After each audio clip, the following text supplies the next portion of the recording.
نحمده ونستعينه ونستغفره ونعوذ بالله من شرور أنفسنا ومن سيئات أعمالنا من يهد الله فلا مضل له ومن يضلله فلا هادي له أشهد أن لا إله إلا الله وحده لا شريك له وأشهد أن محمدا عبده ورسوله صلى الله عليه وسلم تسليما كثيرا كثيرا. قال تعالى: يا أيها الذين آمنوا اتقوا الله حق تقاته ولا تموتن إلا وأنتم مسلمون. وقال حبيبنا سيدنا رسول الله صلى الله عليه وسلم: لا يؤمن أحدكم حتى يكون هواه تبعا لما جئت به، أو كما قال رسول الله صلى الله عليه وسلم. Saudara-saudaraku, ma'asyiral muslimin yang dimuliakan oleh Allah Subhanahu wa taala. Kalau saya mau menyampaikan pesan, mana yang harus didahulukan? Kesan atau pesan? Kesan dulu atau pesan dulu? Kesan dulu. Kesan itu memang pengaruh banget pada penerimaan pesan. Allah itu berfirman, ud'u ila sabili rabbika bil hikmati wal mau'idotil hasanah. Ulama katakan hikmah itu kesan. Baru mau'idohnya adalah pesan. Pesan sebagus apapun, tapi kalau kesan pertamanya sudah jelek, pesan tuh akhirnya diterimanya jelek. Pesannya udah jelek dulu nih, padahal pesan yang mau dia sampaikan tuh bagus. Tapi karena kesannya nggak bagus, pesan yang bagus pun jadi tidak bagus. Begitu juga sebaliknya, ada pesan yang muatannya itu merusak. Nggak bagus sebetulnya, bahaya bahkan. Tapi karena dia buat kesan yang bagus, dia buat betul-betul kesannya itu seolah-olah ini bagus, itu mudah diterima. Bahkan bisa jadi dicari-cari. Dikemasnya bagus, dengan setting yang bagus.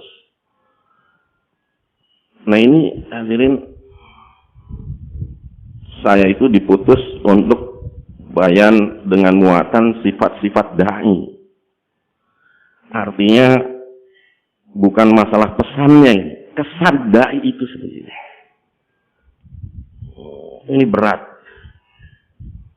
karena sungguh saya sendiri pun belum ada sifat-sifat itu pada diri saya. Setia karena musyawarah kita sampai. Banyak karena kesan itu sendiri tidak bagus, baik muhala, halaqah, provinsi, bahkan nasional, pesan-pesan yang bagus itu tidak nyampe. Karena kesannya sudah jelek duluan. Apalagi di tengah masyarakat. Nah hadirin yang dimuliakan oleh Allah, dari mana ini kesan ini bisa muncul? Yaitulah sifat. Itu sifat. Orang kalau sudah lihat kesannya bagus, bakal nurut. Bakal didengar. Orang akan manut.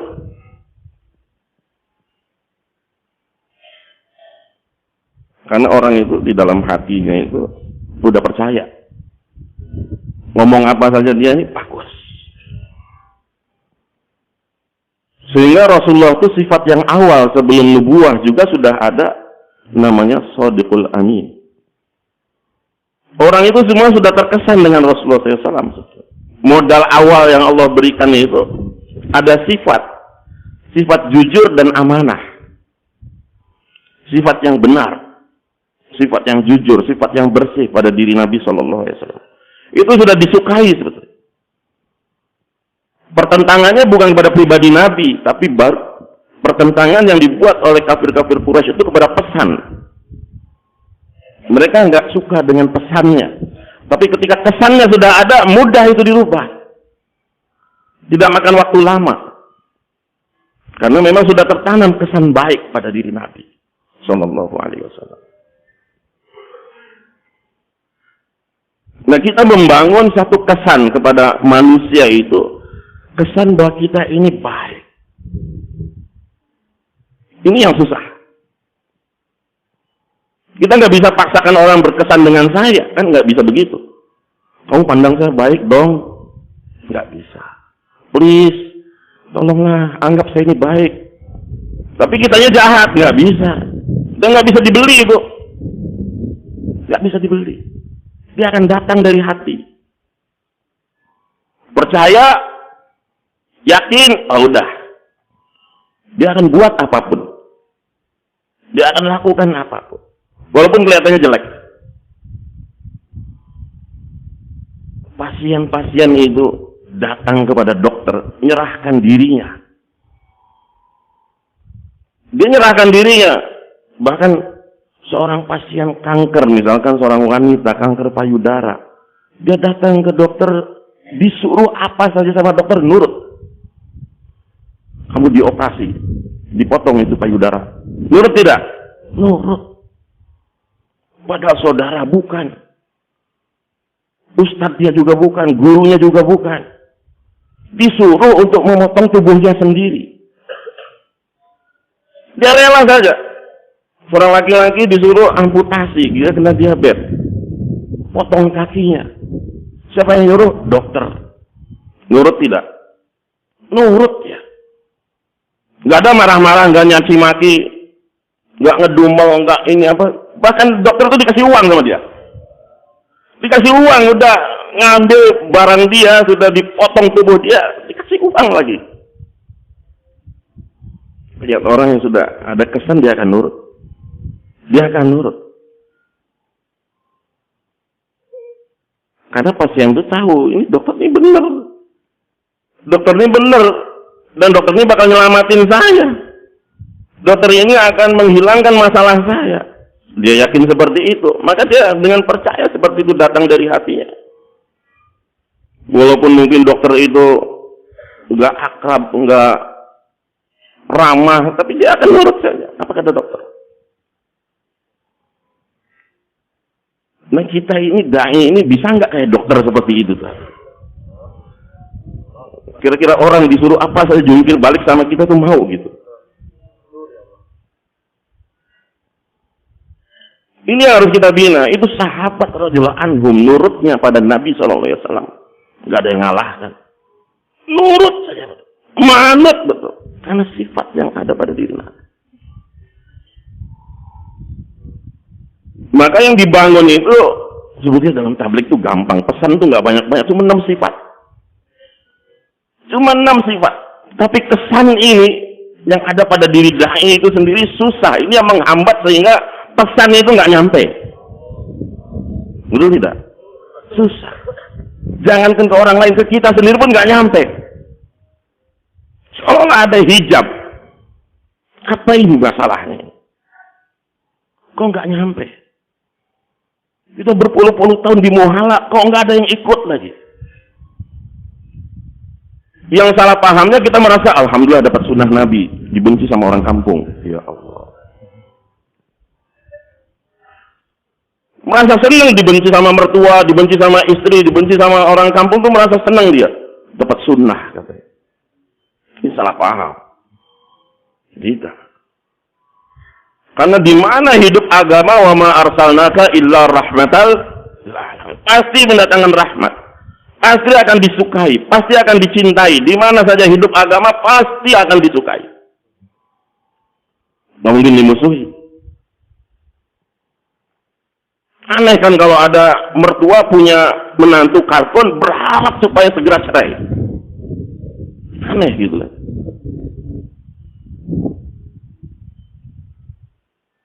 Hadirin yang dimuliakan oleh Allah, maka kesan ini yang mau kita bangun. Para masyayikh sudah berkali-kali juga menerangkan dengan sifat da'i, sifat da'i, sifat da'i. Saya menyampaikan apa yang saya tahu saja, bukan berarti saya sendiri sudah ada sifat. Dari mana datang sifat itu? Sifat itu gak akan muncul kalau tidak dari hati. Ini hati. Maka usaha para anbiya itu adalah merubah hati. Usaha atas hati-hati manusia. Qulub. Sedangkan hati sendiri itu bolak-baliknya luar biasa. Luar biasa. Namanya juga qalbun. Qalbun itu nggak menetap. Qalbun itu selalu bergerak, selalu berubah-ubah, selalu berbolak-balik.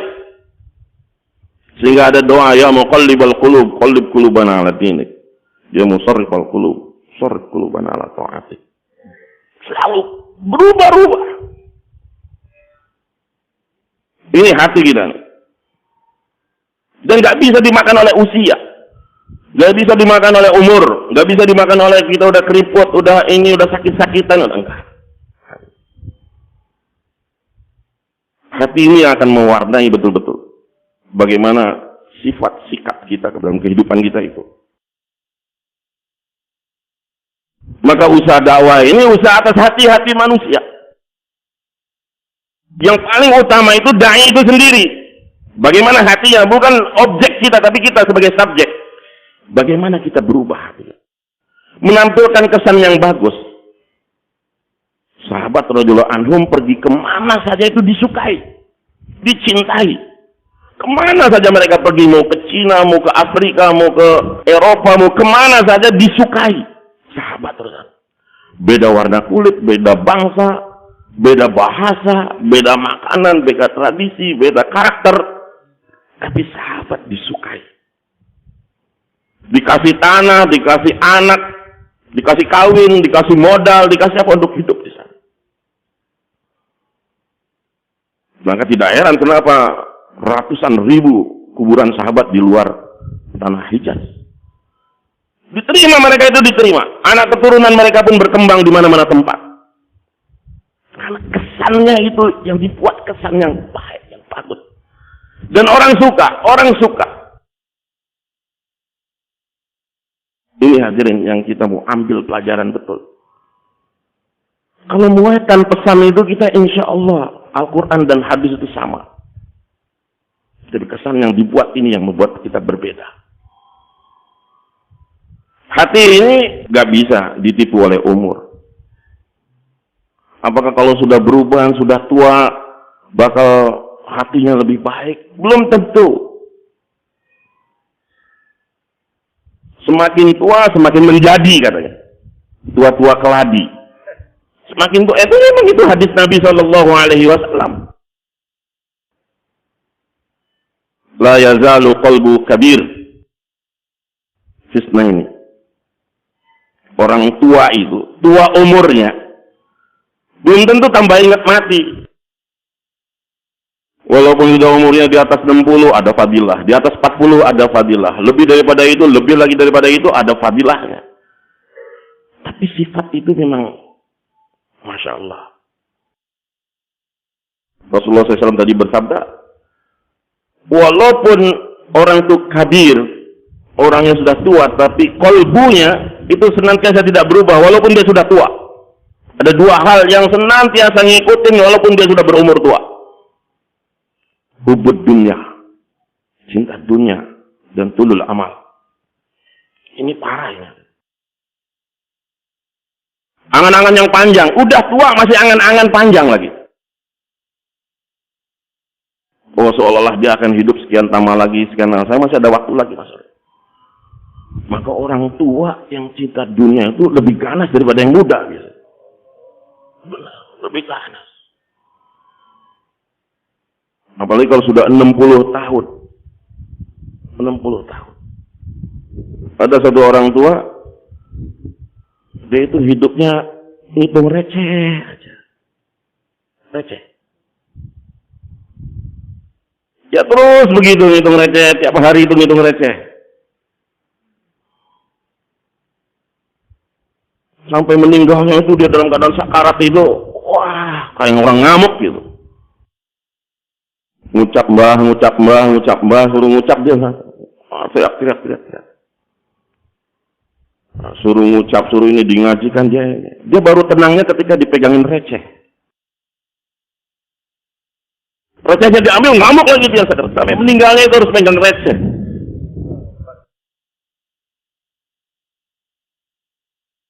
Maka dari mana? Dari hati kita. Bagaimana hati itu? Tambah tua takut kita ini. Kok tambah tua, umur sudah 60 lebih, umur sudah 70 tahun, masih gila harta, masih gila jabatan, masih gila kepada kedudukan. Makanya kata Maulana Zakaria, yang paling bahaya itu hubul jah. Hubul dunia kan ada dua, ada hubul mal, hubul jah. Cinta harta dan juga cinta kehormatan. Pengen diaku, pengen di ini. Nauzubillah kalau kita dua-duanya kena ini. Cinta harta, cinta juga kemasyhuran, cinta juga kita dengan kehormatan. Padahal kita lagi masang kesan ini kan, lagi memperbaiki kesan supaya pesan itu datang, supaya pesan itu sampai. Nggak taunya kita dirusak oleh ini, hati yang rusak itu. Hubul dunianya sama hubul jahnya luar biasa. Bisa jadi kita anti dengan dunia, dengan mal kita nggak berani, nggak minta-minta, nggak bergantung sama orang. Wah, mujahadah, zuhud, qanaah, wara dan sebagainya. Tapi jahnya ini, cinta kemasyhuran, cinta kehormatan. Saya harus jadi fesalat. Apapun keputusan musyawarah, kalau bukan saya fesalatnya tidak sah. Wow. Misalkan, alhamdulillah kita tidak ada yang seperti itu kan. Kita ini orangnya lembut-lembut, nggak ada ambisi jadi fesalat tuh. Alhamdulillah dengar Karbuzari kemarin tuh semuanya nggak mau jadi fesalat. Kalau ada orang yang ambisi jadi fesalat, itu berarti bukan orang tabligh. Itu orang politik namanya. Betul tidak? Orang politik kan harus saya harus jadi. Kita ini orang yang menghindar jadi amir. Oh, jangan saya. Nggak ada kan? Saya saja jadi amir, nggak ada. Maka kita muzakarah sama sesama syuro itu. Apa sih ini sifat-sifat dai yang paling betul-betul kita harus perbaiki. Rupanya penghalang dua hal ini luar biasa memang penghalangnya. Kadang-kadang kita takjub dengan cinta kepada harta itu luar biasa. Tanpa sadar ini, walaupun kita sudah 4 bulan, sudah jadi fesalat, sudah jadi orang lama. Tapi kebergantungan tawajuh kita, hati kita kepada orang-orang yang berharta, kepada orang-orang yang khawas, kepada ini, Masya Allah. Tidak salah berteman, memuliakan mereka. Wa anzilin nas manazilahum. Itu perintah Nabi SAW, muliakan seseorang. Kalau dia memang khawas, muliakan khawas.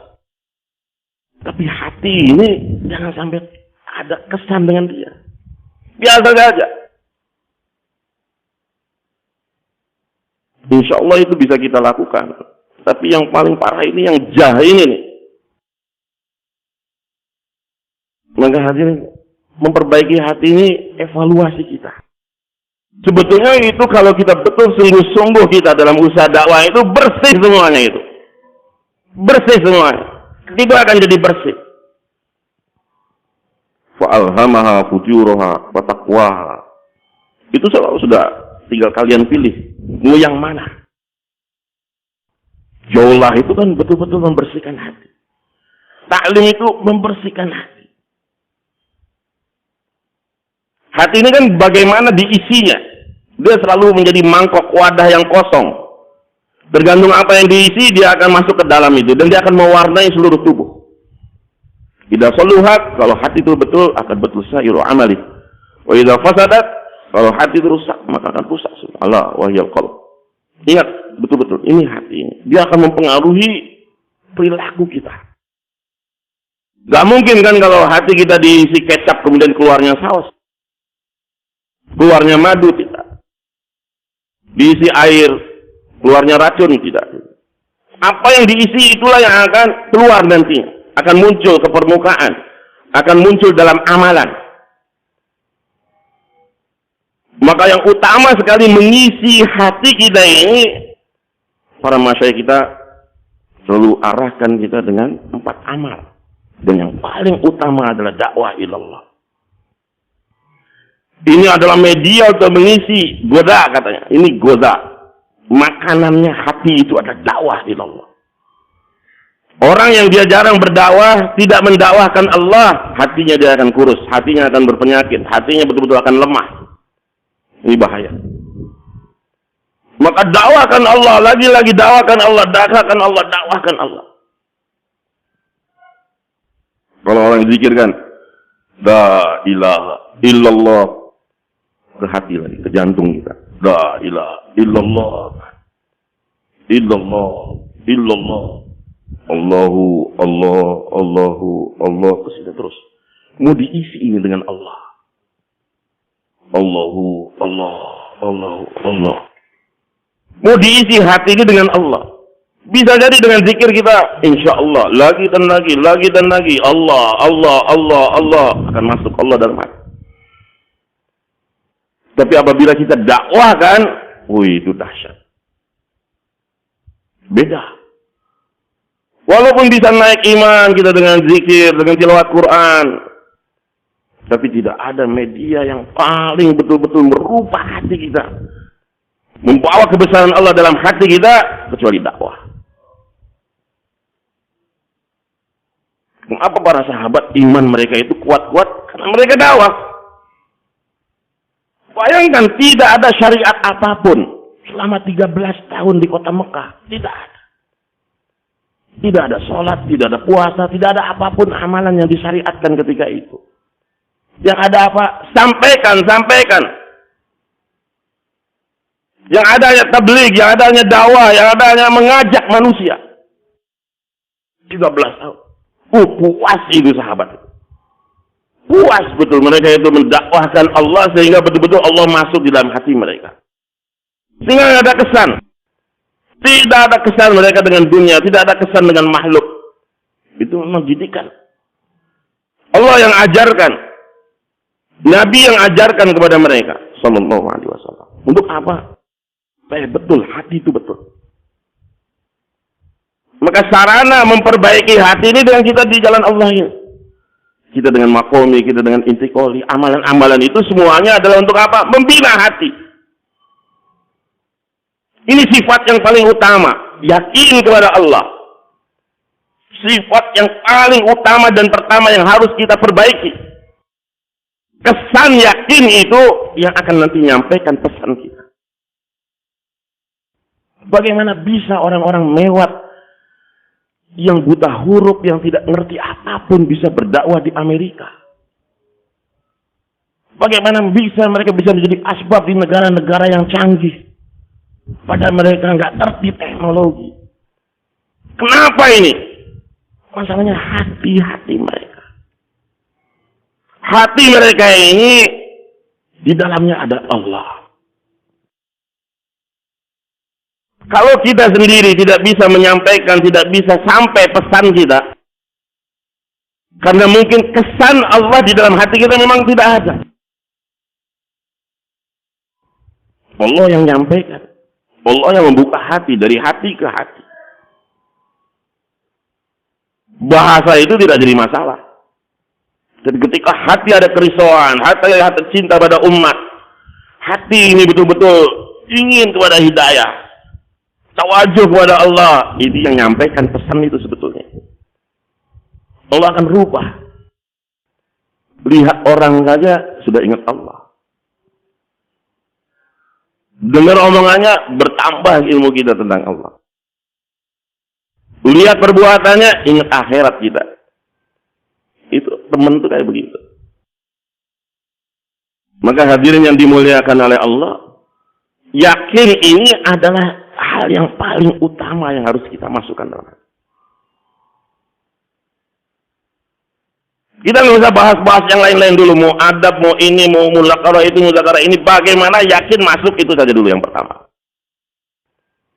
Itu yang pertama. Maka kemarin saya katakan, kalian keluar 3 hari, kita sedih keluar 3 hari. Terasa nggak ada lezatnya begitu. Apa sih dengan keluar kita ini, dengan lezatnya, sehingga 3 hari, 40 hari kayak jadi rutinitas biasa. Tidak ada yang berubah. Padahal dikehendaki perubahan dalam kita keluar itu. Kenapa? Karena amalan dakwah banyak ditinggalkan. Ada yang asyik dengan zikir, ada yang asyik dengan baca Quran, ada yang asyik dengan khidmat saja. Ada yang asyiknya dengan jalan-jalan. Dulu saya pernah keluar jamaah itu, Masya Allah. Amir Sabnya itu memutuskan begini. Oke.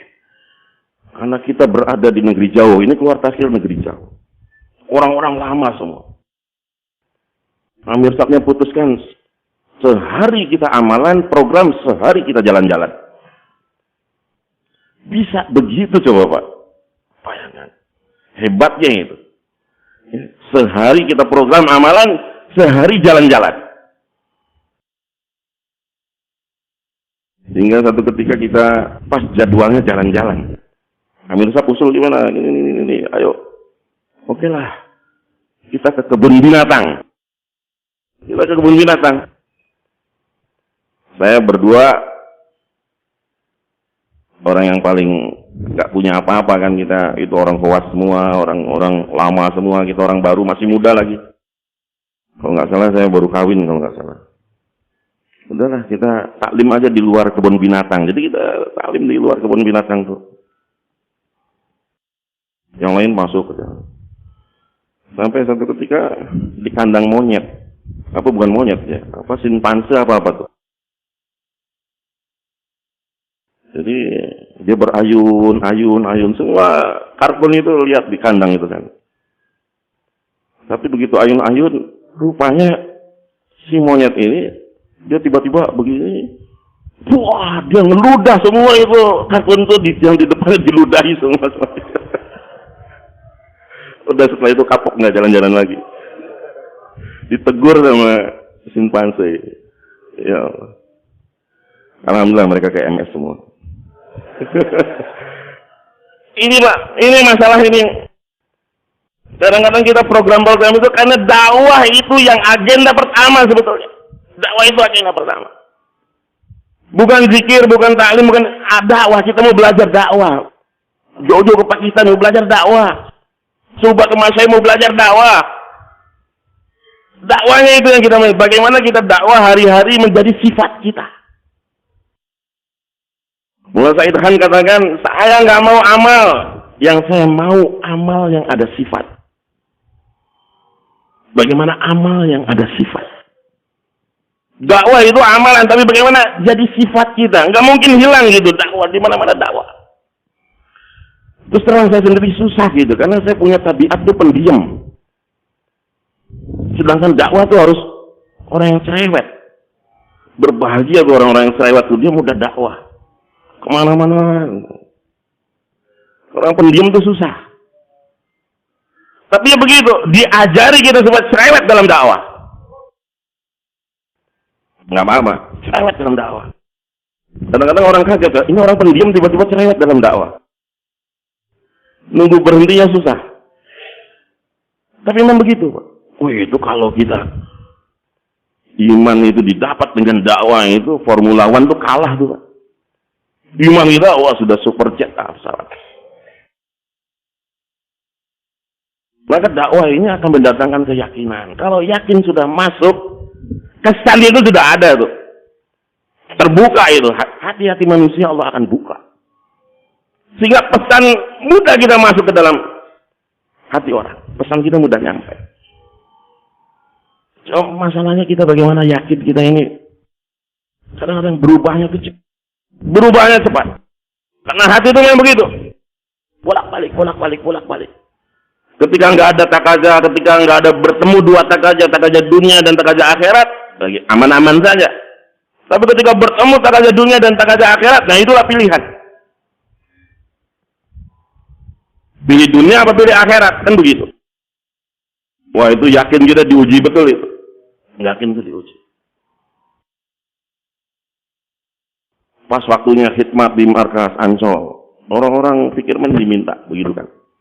Pas waktunya kita nisab 3 hari. Pas waktunya kita nisab 40 hari, kadang-kadang harus geser. Bukan menyesuaikan dengan tak aja, menyesuaikan dengan dunia kita malah. Ini kebanyakan kita. Padahal kita mau dilatih dengan keyakinan. Yakin kepada Allah. Ini Allah yang atur. Saking takutnya kita ini. Memang setan tuh nakut-nakuti wali-wali Allah tuh luar biasa. Ditakuti ini, ditakuti itu, padahal belum terjadi. Masalahnya belum terjadi. Setan itu yukhawwifu awliya'ah. Selalu nakut-nakuti wali-wali Allah. Akhirnya dari amalan yang tinggi turun ke amalan yang rendah. Makanya rata-rata makomi itu kalau taklim bisa hidup. Tapi jauhlah 2,5 jam gak bisa hidup. Karena yang paling aman itu ya taklim. Paling aman itu taklim kita. Sudah berapa lama taklim? 10 tahun, 20 tahun. Jauhlah belum hidup. Padahal itu yang memberikan kita tarbiyah besar itu juga di dakwah Allah. Coba bersedia hadirin. Belajar yakin. Yakin kepada Allah. Sehingga bagaimana kebesaran Allah masuk ke dalam hati kita. Tambah tua itu harus tambah lagi yakin kita kepada Allah. Ini memang penyakit yang Nabi sabdakan itu bahwa tambah tua kita tambah cinta harta. Kenapa? Karena kita takut dengan keturunan. Nanti anak saya bagaimana? Makanya itu kalau kita baca nanti di akhirat itu ada 2 orang kaya didatangkan. Ditanya sama Allah. Ada 2 orang miskin dihadapkan. Ditanya juga sama Allah. Yang kaya kan ditanya. Bagaimana kamu gunakan kekayaan yang saya berikan kepada kamu? Dan apa yang kamu lakukan untuk anak-anak kamu? Apa jawab dia? Ya Allah, kekayaan saya ini dari Engkau. Kekayaan saya ini dari Engkau yang memberi rezeki. Engkau yang mengkayakan aku ya Allah. Dan anak-anakku ini juga, mereka bukan tanggunganku, mereka juga tanggungan Engkau ya Allah. Aku diberi rezeki oleh Engkau, anak-anakku juga diberi rezeki oleh Engkau. Aku tidak peduli ya Allah anak-anakku bagaimana, karena Engkau yang pemberi rezekinya, bukan aku. Bukan aku yang menanggung mereka, yang ngurus mereka setelah aku mati ini bukan dalam tanggunganku ya Allah. Engkau Rabbnya. Engkau Razaknya ya Allah. Bukan aku ya Allah. Aku serahkan anak-anakku kepada Engkau. Maka Allah katakan, sesuai dengan keyakinanmu. Anak-anakmu akan aku urus. Anak-anakmu akan aku tanggung. Karena engkau yakin bahwa aku yang memberi rezekinya, aku yang akan memberi rezeki mereka. Orang kaya yang kedua dikatakan, kenapa? Bagaimana kamu dengan nikmat kekayaan yang aku berikan? Dan bagaimana urusannya dengan anak-anakmu? Ya Allah. Aku yang usaha atas kekayaanku ini ya Allah. Aku berusaha keras sehingga aku bisa jadi kaya raya. Dan aku ingin anak-anakku ini supaya mereka juga kaya raya setelah aku. Aku usaha atas mereka ya Allah. Aku tidak akan biarkan mereka ditinggal aku dalam keadaan miskin. Maka kata Allah, baik. Kalau begitu memang keyakinanmu, aku berlepas diri dari anak-anakmu. Biarkan. Kamu yakinnya engkau yang memberi rezeki, engkau yang menanggungnya rezeki mereka. Silakan kamu yang nanggung mereka setelah engkau mati. Aku berlepas diri. Ada orang miskin ditanya lagi 2 orang. Bagaimana kamu menikmati kemiskinan kamu yang aku berikan? Dan bagaimana anak-anak kamu? Ya Allah. Aku tahu bahwa ini miskinnya adalah takdirmu. Aku menerima ya Allah. Aku menerima. Aku ridho ya Allah dengan kemiskinanku itu. Sedangkan masalah anak-anakku, itu bukan urusan aku ya Allah. Engkau Rabbnya. Bisa saja aku miskin, engkau bisa kayakan anak-anak aku ya Allah. Engkau maha pemberi rezeki. Rezeki masing-masing sudah ada takdirnya ya Allah. Aku berlepas diri dari mereka. Kata Allah, baik. Kalau begitu, aku akan jaga anak-anak kamu. Aku akan urus anak-anak kamu. Dalam tanggunganku. Satu lagi orang miskin ditanya, bagaimana kamu menikmati kemiskinan yang aku berikan? Dan bagaimana urusan anak-anak kamu? Apa dia jawab? Nikmat yang mana ya Allah? Kapan kau beri nikmat saya? Aku ini hidup dari lahir sampai mati ini miskin terus. Nikmat mana ya Allah? Dia nggak merasa dikasih nikmat sama Allah. Mana nikmatnya? Makanya saya usaha supaya anak-anak saya jangan miskin. Biarlah cukup saya yang miskin, anak-anak saya jangan miskin. Kalau saya nggak usaha, bagaimana anak saya ya Allah? Baik, kata Allah, karena kamu yakinnya begitu. Kamu miskin dan anak-anak kamu pun miskin terus. Karena kamu nyangka mereka, kamu yang nanggung, kamu yang usahakan. Betul tidak? Di mana ada itu? Fadilah sedekah. Kenapa hadirin? Ini kita sekarang nih, wah mati-matian. Ada orang cerita, Ustaz saya alhamdulillah bulan ini saya setiap hari dapat 5 juta, 10 juta. Untuk apa? Seandainya nih kamu tidak kerja, berhenti kerja. Uang tabungan yang ada itu, uang yang tabungan yang ada kamu gunakan untuk agama. Bakal miskin tidak kamu? Tidak ya Ustaz. Ya sudah, gunakan untuk agama. Berhenti kerja, gunakan untuk agama. Tetap aja nggak bisa begitu. Nggak bisa Ustaz, saya itu harus kerja. Karena hubud dunianya ini luar biasa. Dia berhenti kerja, punya uang tabungan, tabungan itu digunakan untuk agama, tetap dia tidak akan miskin. Walaupun dia berhenti kerja nih. Nggak berani berhenti kerja. Nggak berani berhenti. Jangankan berhenti kerja sampai dia mati nggak akan miskin. 7 keturunan masih ada sisanya. Tetap nggak berani berhenti kerja. Hebatnya hadis Nabi SAW tuh. La yazalu qalbu kabirin. Nah ini, itu orang yang semakin tua tetap muda dalam 2 hal, hubud dunya, tulul amal. Ini sifat dai ini nggak pantas ini hari kayak begitu. Semakin kita lama, semakin kita berumur, semakin kita tua, semakin kita beruban, semakin kita habiskan untuk diri kita untuk agama. Coba bersedia hadirin. Pengen mati itu di dalam usaha agama. Ingin mati itu dalam takaza agama. Itu yang kita inginkan. Doa kita minta supaya mati syahid, minta mati dalam tahajud, minta mati fisabilillah, minta mati dalam jaulah. Nisab jarang, musyawarah jarang, halaqah jarang, ya. Provinsi jarang, takaza jarang, minta mati fisabilillah. Kapan matinya? Kan bingung hadirin, nggak nyambung antara doa sama perilaku tuh. Maka yakin. Yang kedua, selain yakin kepada Allah, kita yakin kepada akhirat. Dai itu yakin kepada akhiratnya kuat. Nyambungnya itu nyambung kepada akhirat. Apa-apa. Itu di dalam Al-Quran tuh udah banyak lah diceritakan. Khairu wa abqa, khairu minal ula, bahwa akhirat itu lebih baik daripada dunia. Itu berkali-kali Allah jelaskan, Allah terangkan. Gak pantas kita ini. Tadi Imam baca. Wala yadurna kataqallubukal fil bilad. Itu jangan kau ngarah kepada bagaimana orang-orang kafir berbuat di. Jangan terpancing, jangan tertarik, jangan terpesona dengan mereka. Kita ini pandangannya akhirat saja, sudah akhirat.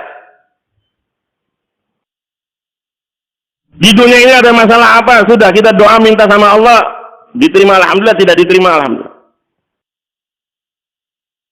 Sibuk kita dengan amal untuk akhirat kita. Ada orang benci, ada orang suka, sudah nggak jadi masalah kita. Itu hanya akhirat. Jangan kita ini senang ribut di dunia, kemudian kita akan bawa di akhirat. Pandangan kita kepada akhirat. Karena apa? Itu lebih baik bagi kita, bagi orang-orang yang beriman. Dunia ini masalahun qalil, dunia ini sedikit saja. Kalau kita kejar-kejar juga dengan kita dalam usaha dakwah ini, nggak bakal puas kita. Nggak bakal puas. Kita sekedarnya aja hidup sederhana, kita kejar akhirat. Hadirin yang dimuliakan oleh Allah.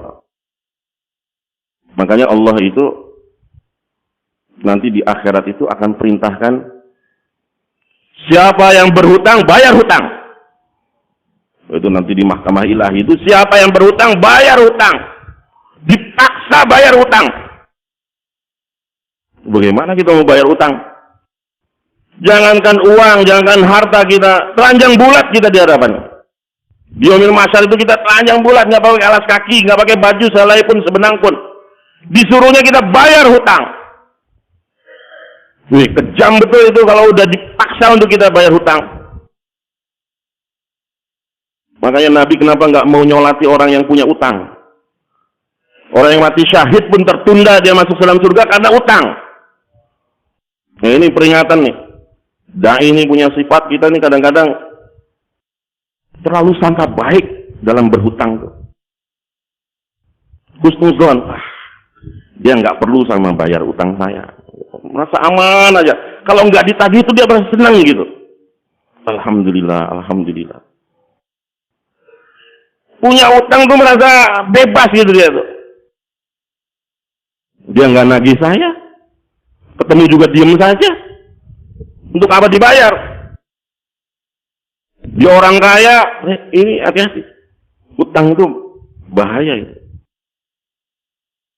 Makanya kenapa kita ada tradisi kalau meninggal dunia mayit itu sebelum disolati ada ikrar dari ahli waris kan? Utangnya almarhum, utangnya mayit itu jadi tanggungan ahli waris. Kalau enggak itu nanti ditagih. Lalu Allah SWT berfirman, aku pun akan bayar utang. Oh sahabat nanya, Allah punya utang memangnya? Ya Allah punya utang. Hari itu Allah akan tunaikan semua hutang-hutang hamba-hamba yang pernah berdoa dan tidak diijabah oleh Allah SWT. Allah akan bayar hutang mereka itu. Dan beribu-ribu, berjuta-juta kali lipat Allah bayar. Bayangkan. Sehingga orang-orang yang mereka doanya diijabah ketika di dunia berharap, oh seandainya aku doanya tidak diijabah. Orientasinya akhirat aja sudah. Kita kadang-kadang di dunia kan ya Allah, rumah aja ya Allah, pengen rumah ya Allah. Rumah aja ya, walaupun gubuk rumah ya Allah, kok saya harus ngontrak lagi, sewa lagi ya Allah. Pengen rumah aja yang ya cukuplah 2 lantai, 3 lantai gitu ya Allah. Ada kolam berenangnya 1 ya Allah. Waduh. Sederhana aja ya Allah, sederhana kita minta sama Allah begitu kan. Ya Allah, saya udah 4 bulan, saya sudah jalan kaki ya Allah, sudah basturah, rubah aja lokasi kita minta sama Allah. Enggak diijabah sama Allah. Itu di dunia tidak diberikan rumah sampai mati dia, di akhirat dia dapat apa hadirin? Istana. Istana hadirin. Bukan kolam renangnya saja, isi-isi dengan bidadari yang ada di situ. Bukan kamar-kamarnya saja dengan isinya ya hadirin. Coba Allah ganti dia berjuta-juta kali lipat. Ya kita kadang-kadang di dunia ini doa berkali-kali ya Allah, minta kendaraan aja ya Allah, nggak usah yang bagus-bagus, Ferrari aja ya Allah. Minta ya Allah untuk tak aja ya Allah. Untuk tak aja ya Allah, minta sama Allah kita. Ya Allah jangankan Ferrari, ontel juga nggak dikasih. Gojek lagi ya Allah, Grab lagi, minta kendaraan, tidak dikasih. Coba Allah kasih apa di akhirat? Dia bisa terbang kemana-mana, Pak. Sakit nggak sembuh-sembuh, doa sama Allah, nggak disembuhkan sama Allah.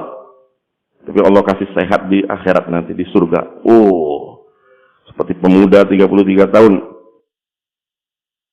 Ya, kekuatannya bisa menyetubuhi itu bidadari sampai berapa kali sehari.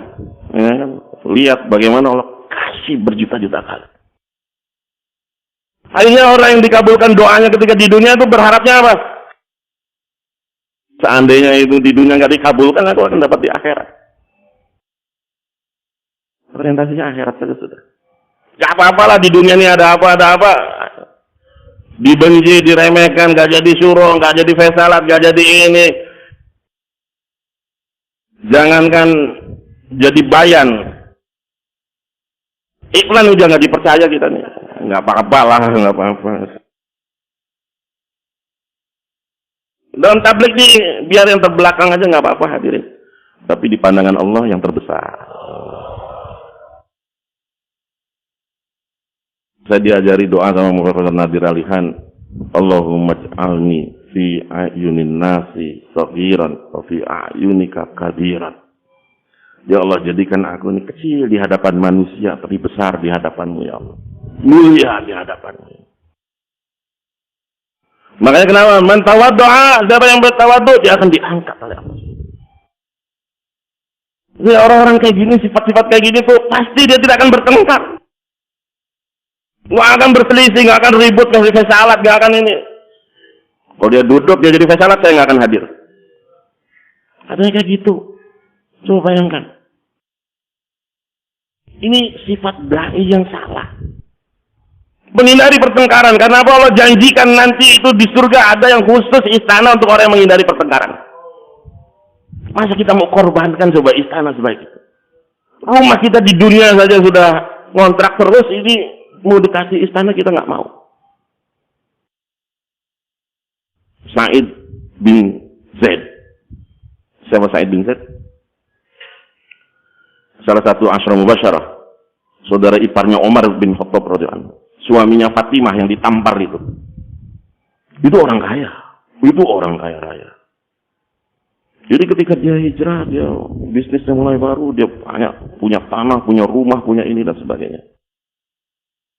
Tiba-tiba ada datang satu orang perempuan, dia katakan, kamu sudah ambil tanah saya. Yang mana? Itu tuh yang di sana. Di bawahnya.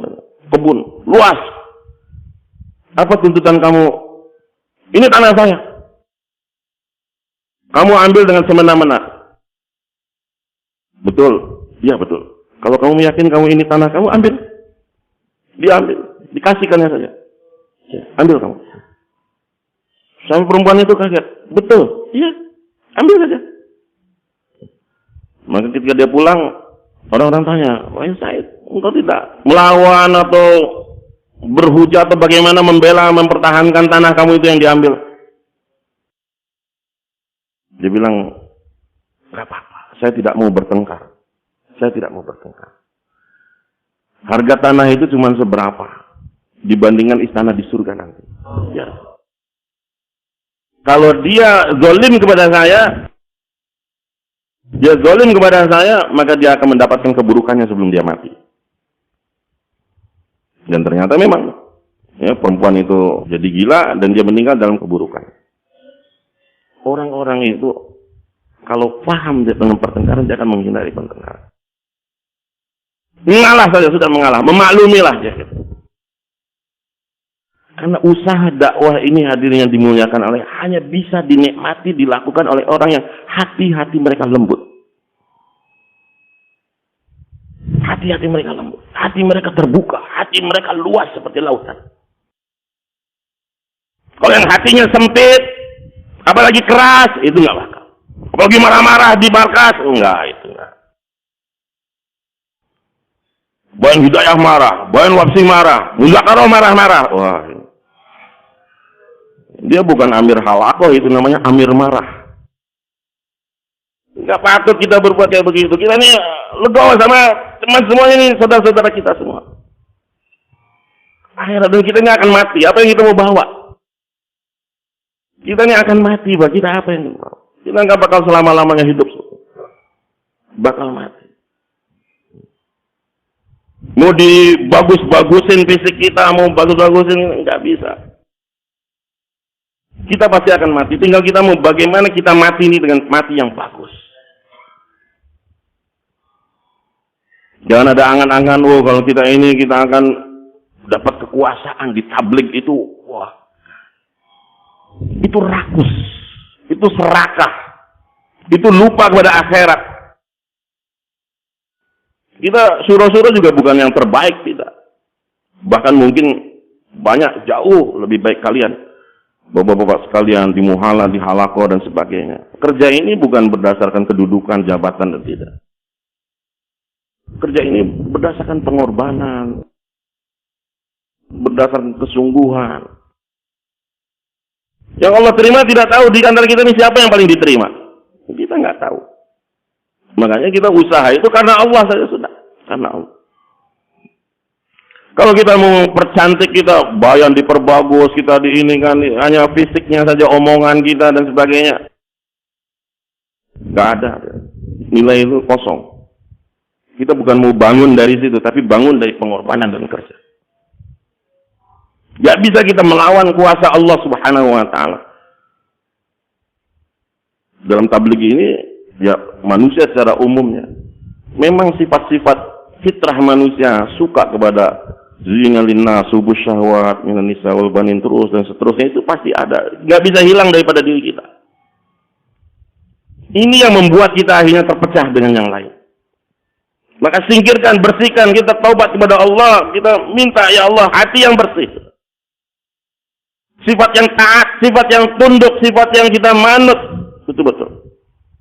Bain tuti'u tahtadu, kamu taat, kamu dapat hidayah. Semakin kita tinggi, semakin kita ini, semakin banyak tuntutan. Hisab semakin besar, angan-angan semakin besar, ditipu kita. Michael Jackson, saya nggak tahu dia itu siapa. Dengar-dengar sih King of Pop katanya.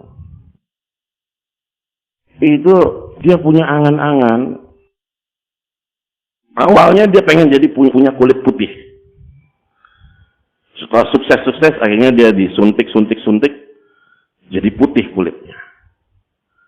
Dia operasi, dimulai dari operasi hidung, 100 kali operasi, tubuhnya ini, jadilah dia Michael Jackson yang lain. Terus dia mau tinggalkan masa lalu, dia berhenti hubungan dengan siapapun, teman-teman lama, keluarga lama, lingkungan lama, dia hidup sendiri. Sejak itu dia punya cita-cita, saya harus hidup 150 tahun, baru saya mau mati. Maka disettinglah bagaimana supaya dia bisa hidup 150 tahun. Semakin dia kaya, semakin dia terkenal, semakin dia dipuja-puja seperti Tuhan, semakin dia punya obsesinya liar gitu. Dia ingin ini, dia ingin itu. Sampai dia katakan, saya akan hidup 150 tahun. Dijadwal. Saya harus mati ketika umur 150 tahun. Dia bayar 24 dokter khusus untuk merawat dia. Dia selalu kemana-mana pakai kaos tangan. Dia kalau tidur di ruang yang ada oksigen buatan, betul-betul. Makanannya akan diteliti oleh ahli-ahli makanan begitu. Semuanya ini pergaulannya, salaman sama siapa, ini sama siapa bergaul. Tapi siapa yang melawan kudratullah? Akhirnya mati juga. Walaupun orang berusaha. Karena dengan kemasyhuran, dengan segala kekayaan kita ini, tidak akan bisa membentuk sifat kita. Justru dengan kita ketawaduan, pengorbanan, kerendahan, itu akan datang sifat. Coba bersedia hadir. Mahabbah, kepada siapapun mahabbah, nggak ada rasa benci. Bayangkan hadirin, kita berimam, taruhlah, imam kita mau, bapak-bapak sedia tidak sholat di saf kedua, saf ketiga, nggak apa-apa, saf terakhir, nggak apa-apa, kita nggak marah.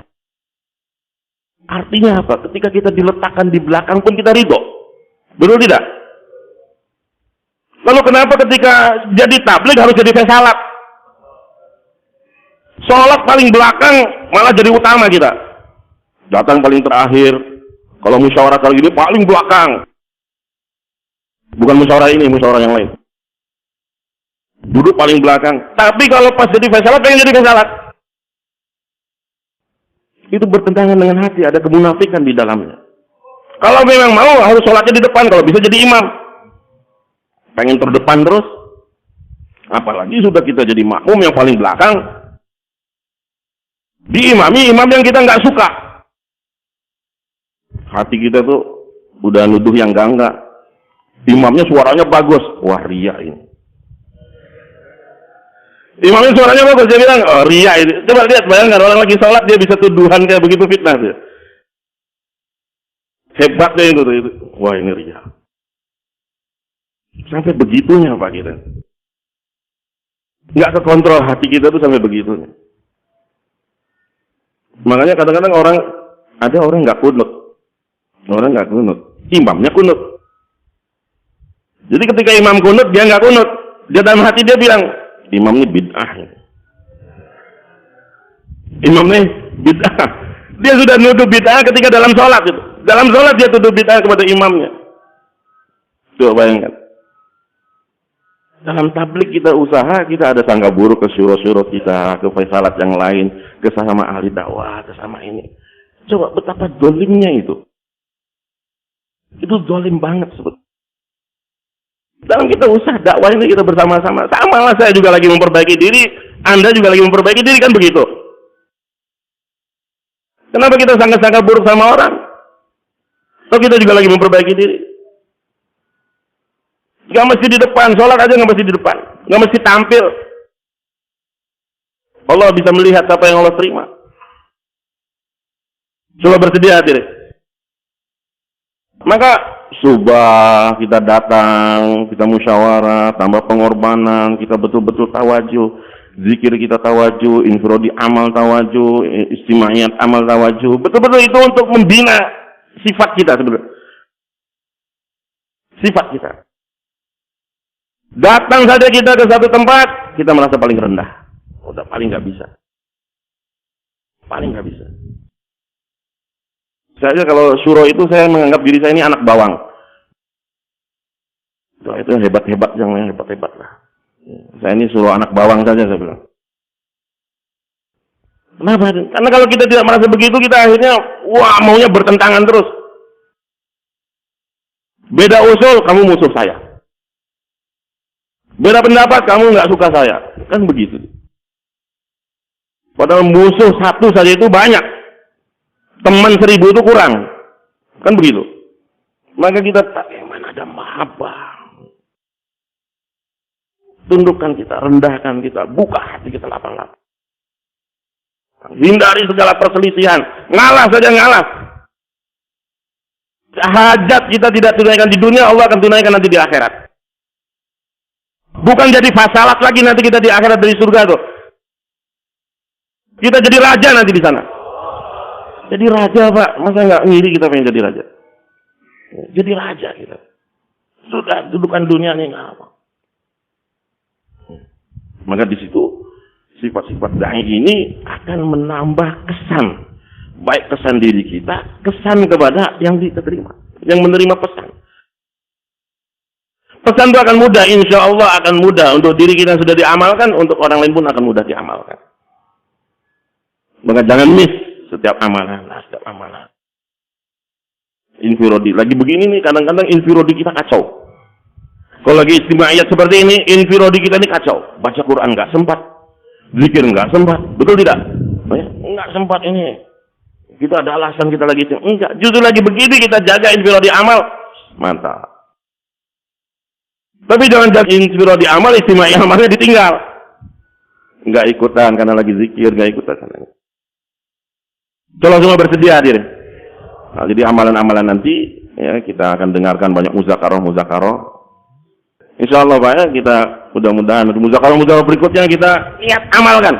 Ini memang kita ini mau sekarang ini mau membentuk supaya diri kita ini bisa menunaikan apa yang semua kita bentangkan dalam musyawarah ini, pulang nanti ke daerah masing-masing, kalau bisa langsung buat musyawarah provinsi. Jangan sebelumnya kita buat musyawarah provinsi, ya setelah musyawarah Indonesia ini buat musyawarah provinsi, langsung sampaikan, langsung gerak, langsung sampaikan, sehingga kita transfer ilmunya itu, transfer yang kita dapatkan itu langsung masih fresh, jangan ditunda-tunda, jangan dinanti-nanti, nanti lupa. Semua bersedia hadirin. Itu saja, mudah-mudahan Allah SWT terima kita, beri taufik kita untuk dapat amalkan dan sampaikan. Subhanallah wa bihamdihi. Assalamualaikum warahmatullahi wabarakatuh.